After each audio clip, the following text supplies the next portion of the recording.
was always going to collapse this decade. It was always going to happen. They were just going to run out of people.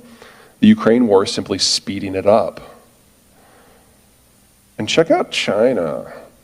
That is the world's fastest aging worker base already, faster than what happened during the Black Death. Faster aging. And we now know that that data is wrong.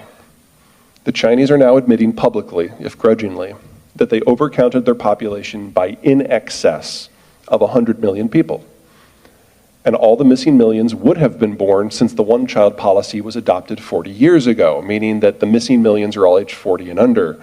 And that suggests that these yellow bars don't even exist.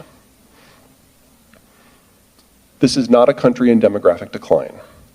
This is a country in the advanced stages of full national collapse. We do not have an economic theory as a species for what would make this work in the year 2030. They're almost gone, folks. Don't count on China for anything. Okay, oh my God, thank God.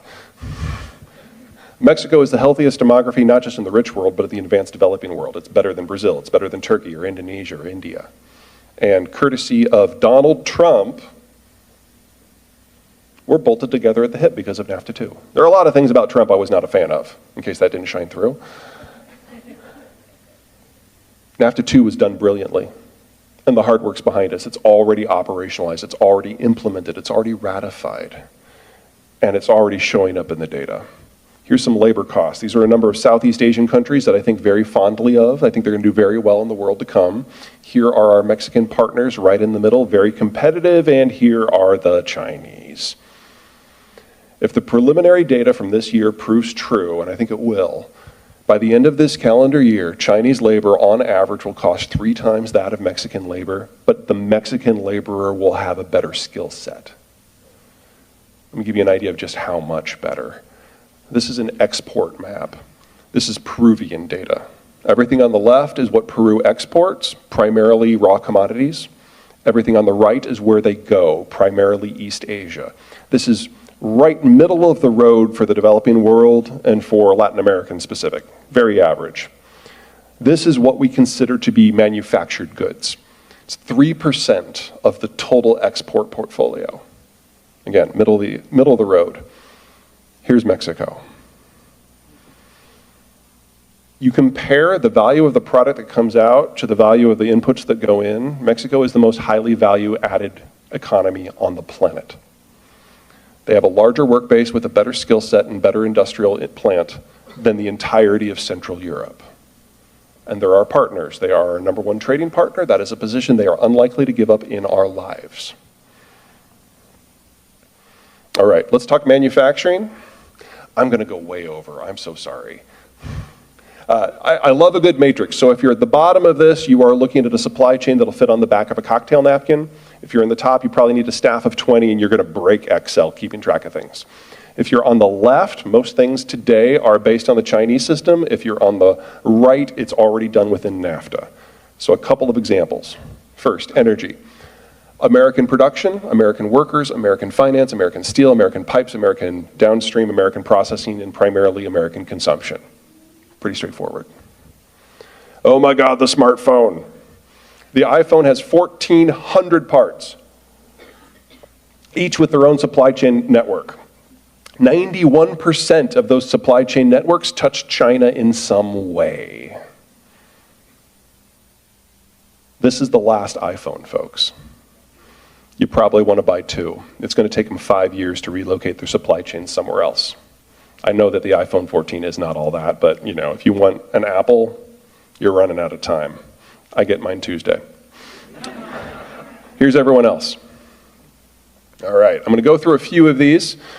Chemicals. The United States is the world's largest producer of nitrogen-type fertilizers. It comes from natural gas. We have no reason to expect that that's going to do anything but grow in the years to come. We're fine. So your baseline for materials is probably okay. Whoops, did we jump?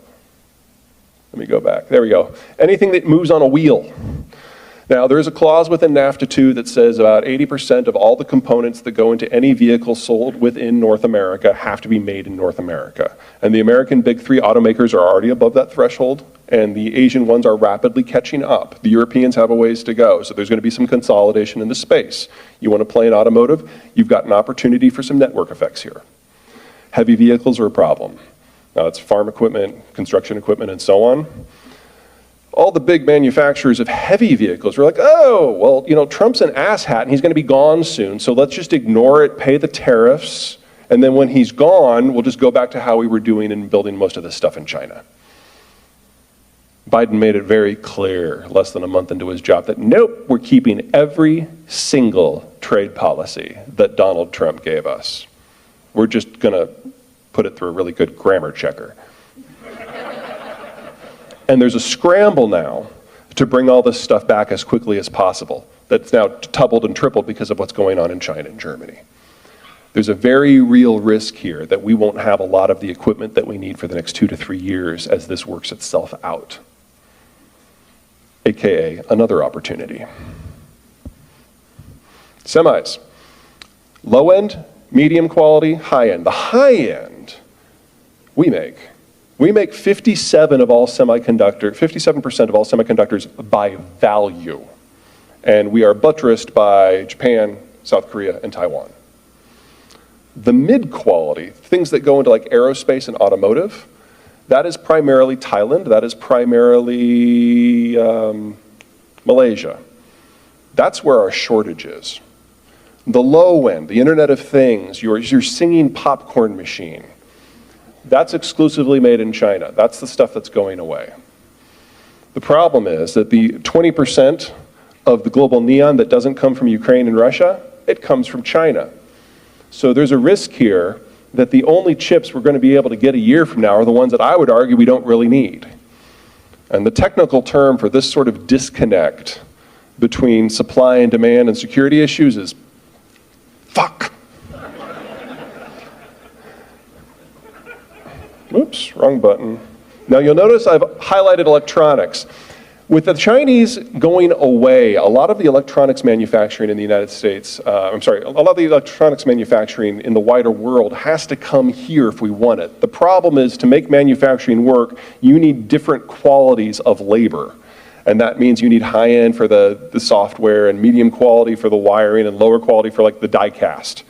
The only place in North America we have that kind of mix is on the border zone. So we need to add 2 million jobs in electronics manufacturing. That's not where I think you guys can play, but I do think you can play here. Because once you get a raw semiconductor, it still needs to be built into a wiring harness or a control board or a flash drive. That's high-end work that still requires eyes and fingers. And since you are representatives of the most overeducated population on the planet, if you want to get into some value-added manufacturing, I would get into something where the end product is typically flown, because you're not able to achieve